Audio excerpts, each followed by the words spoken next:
Está en comunicación con nosotros el capitán Álvaro Castillo de los Bomberos Voluntarios UVR. Capitán, le agradezco mucho por este contacto. Para empezar, por favor, infórmenos cómo fue este incendio, qué es lo que provocó y cuánto tiempo tardaron ustedes en sofocarlo. Buenos días, gracias por el contacto. El día sábado, aproximadamente a las 2:30 de la tarde, reportan un incendio de tipo estructural en el parque industrial. Bomberos voluntarios Fundasol, que son los más próximos a la zona, se constituyen inmediatamente al lugar y quienes 20 minutos después hacen la solicitud de apoyo a todas las unidades. Nosotros, como Bomberos Voluntarios VR, llegamos como tercera dotación, segunda dotación llegó Bomberos de la Policía, y así se fueron sumando Bomberos Voluntarios Rescate Urbano y Bomberos Voluntarios Santa Cruz a la zona. En el lugar se estaba quemando bastante madera que estaba acopiada, mucha madera, que estaba acopiada en varias zonas, pero sin embargo la que más nos dio pelea fue en el medio del ambiente de todo este canchón, por así decirlo, había un bloque bastante importante de madera acumulada, el cual nos tomó aproximadamente casi 17 horas poder extinguirlo. Estas tareas duraron hasta las 6 de la mañana del día domingo. A esa hora nos retiramos todos del lugar, dejando el lugar ya refrigerado y para que no exista riesgo. Cuando llegaron Bomberos Voluntarios Fundasol mencionaron de que tuvieron que hacer la protección a una carpintería, a dos galpones que estaban en la parte de los costados, y nosotros llegamos a coadyuvar en las tareas para evitar que se propague hacia un restaurante que estaba en la parte posterior de esta estructura. Al lugar aproximadamente se sumaron unos 60 bomberos de todas las instituciones, con unos 5 carros bomberos, luego llegaron 2 cisternas de Zaguapac, posterior a eso llegó una brigada del CEDES, me imagino que era el área de respuesta y desastre, si no me equivoco, a eso de las 2 de la mañana para dar soporte médico y hacer una evaluación a los bomberos que estábamos trabajando, porque estos incendios que tienen una larga data de tiempo de trabajo necesitan una evaluación continua del personal para evitar cualquier tipo de incidente, ¿no? Esas son recomendaciones internacionales que hay. Se ocuparon casi unos 500.000 litros de agua, es un cálculo aproximado que hemos hecho porque han habido muchas veces el tiempo que hemos reabastecido. Sin embargo, una dificultad que hemos tenido todos nosotros ha sido el tema del combustible. El diésel, obviamente nosotros tenemos combustible en nuestros vehículos, siempre están abastecidos, pero cuando tenemos operaciones de alto tiempo como el de ayer, siempre necesitamos reabastecer combustible. Y por lo general en una temporada normal, lo que hacemos es abandonamos por unos 5 o 10 minutos el área para ir a recargar combustible y volver a nuestra zona de emergencia. Pero atípicamente en Bolivia estamos viviendo el tema de la escasez y lógicamente los surtidores con diésel no son muchos y tenemos que buscar qué surtidores tienen diésel y eso nos consumiría mucho tiempo. Entonces hemos decidido ese día nosotros dejar la tarea de buscar combustible por la ciudad para ver qué surtidor tenía y dedicarnos hasta que el combustible nos permita. Sin embargo, hicimos una solicitud en los medios de comunicación, una solicitud pública para que la población de alguna u otra forma nos ayude con el tema del combustible en la zona. Muchos ciudadanos se acercaron, agradecemos eso, llegó diésel y gasolina, y nos colaboraron con el tema del combustible en el punto, abastecimos nuestros vehículos y eso permitió que nosotros tengamos combustible hasta las 6 de la mañana. Posterior a eso, todas las unidades nos retiramos del lugar y fuimos a los surtidores que acostumbramos para poder cargar combustible.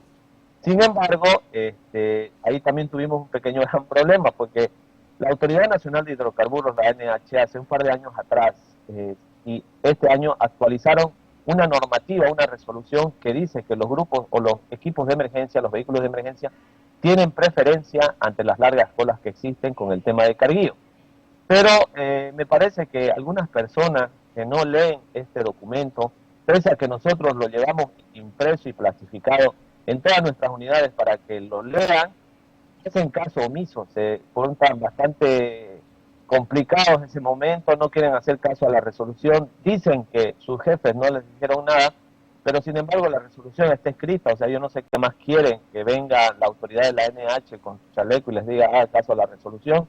Ellos deberían hacer caso a lo que está escrito, no deberían de esperar que alguien ni siquiera les dé una instructiva verbal, porque eso ya es una resolución de conocimiento departamental y nacional inclusive. Y donde nosotros tenemos que discutirnos en primera instancia con quien reparte combustible, que son los surtidores, y en segunda instancia con entre uno que otro ciudadano que no entiende que lo que nosotros estamos haciendo es ir a cargar combustible para poder soportar emergencias en lo que resta del tiempo. Y por tal razón nosotros no podemos estar en esas largas colas esperando nuestro turno, porque de alguna u otra forma perjudican nuestra movilización. O sea, ¿eso qué quiere decir? No podemos estar haciendo cola por 3 horas, porque en esas 3 horas puede haber una emergencia y si no tenemos combustible no nos vamos a movilizar, obviamente, ¿no? Esos fueron algunos de los temas importantes que destacar de esta emergencia. Ha sido un trabajo conjunto, eso hay que valorar. Hemos trabajado de manera coordinada entre todos. Ese fue el éxito de la operación. Estamos madurando mucho como sociedad, me imagino. Hay algunos que otros ciudadanos que ven los conos puestos donde nosotros estamos trabajando y se cruzan las motos, los taxis, gente que no respeta un cono, que al fin y al cabo termina ahí siendo llamada la atención, pero creo que el ciudadano también debe entender que si ve un cono puesto y un carro bombero, no debería intentar cruzarlo ni siquiera en moto, porque tenemos mangueras extendidas con presión y las motos que pasan, los autos que quieren intentar cruzar, pueden dañar esas mangueras y no nos las van a reponer. Entonces hay que también de alguna forma que el ciudadano tenga conciencia de que si un vehículo de emergencia, especialmente de incendios, está en un lugar, no está obstruyendo el tráfico, simplemente está posicionado de forma que está resolviendo un evento. Capitán, primero felicitar por el trabajo que han hecho todos los bomberos de todas las unidades, lo que muestra que cuando uno coordina las cosas salen bien y bueno, la sociedad puede estar, el ciudadano puede estar tranquilo en este momento. Sin embargo, estamos en una etapa donde los incendios van a comenzar a proliferarse. Este fue el primer llamado de atención. ¿Qué pasó? ¿Por qué se inició el fuego? ¿Y qué hay que decirle a la gente cuando aparece uno de estos siniestros?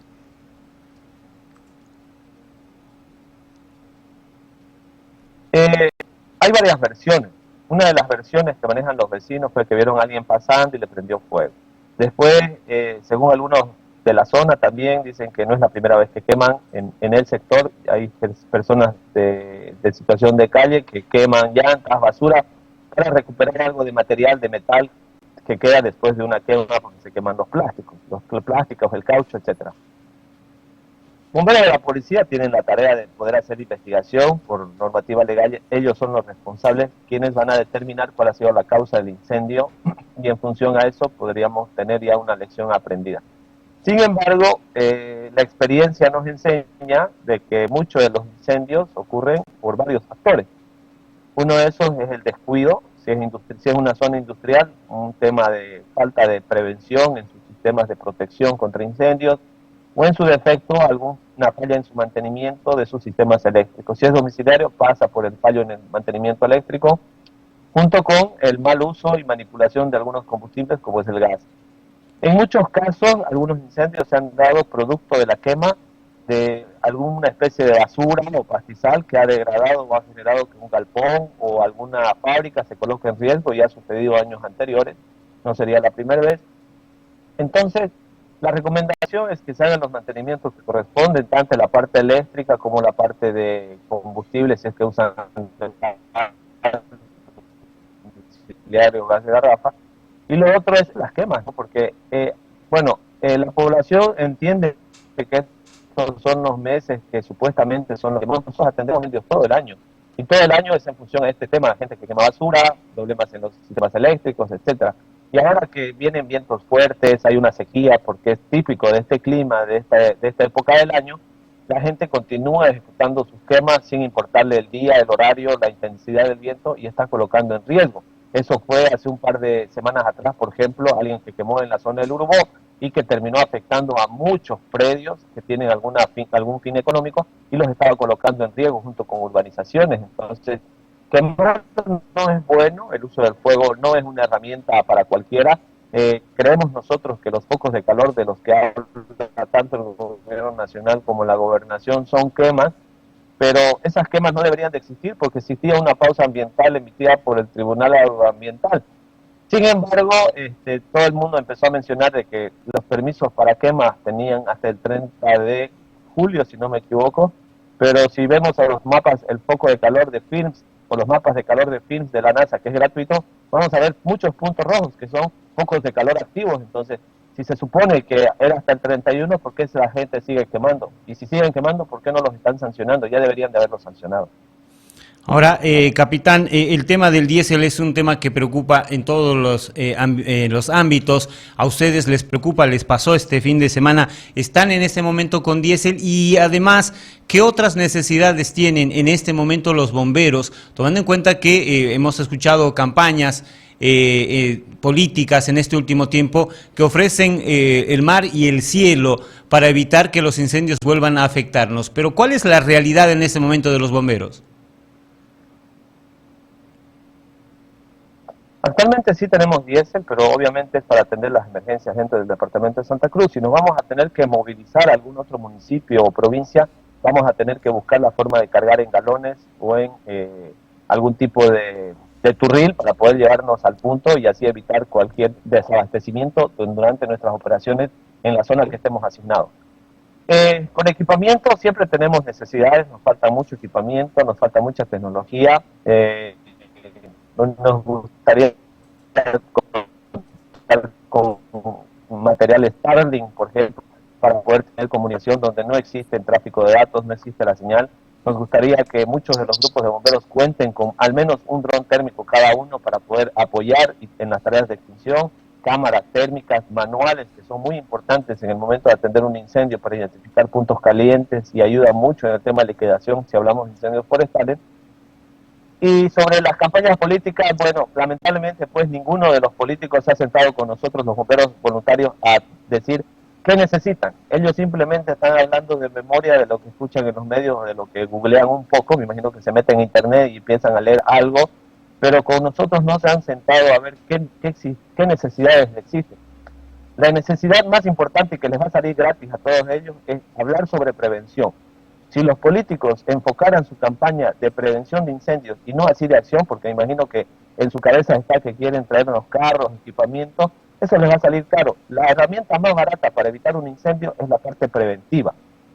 Y si ellos quieren realmente cambiar algunas cosas en el país, mejorar el tema de seguridad y el tema de protección contra incendios, es con una herramienta preventiva que es gratis, o sea, no les va a costar un peso y nosotros estamos dispuestos a darles toda esa ayuda técnica a ellos para que ellos entiendan realmente que los incendios se evitan y son más baratos desde que el fuego es cero y no así cuando ya el incendio ha sido desarrollado porque genera muchos recursos y mucho gasto. Ejemplo, pongamos lo de Tarija. ¿Por qué pasó lo de Tarija? ¿Quién quemó? ¿Qué tal si alguien les haya dicho y hayan estado con una campaña preventiva tan sólida y fuerte que no hubiera sido bueno que se queme? Entonces, imagínense cuántos se hubieran ahorrado hasta la fecha y cuánta pérdida es la que se hubieran ahorrado hasta la fecha para evitar o por lo menos prevenir lo que es el fuego cero. Capitán, le agradezco mucho por este tiempo. A ustedes las gracias y que tengan un buen día.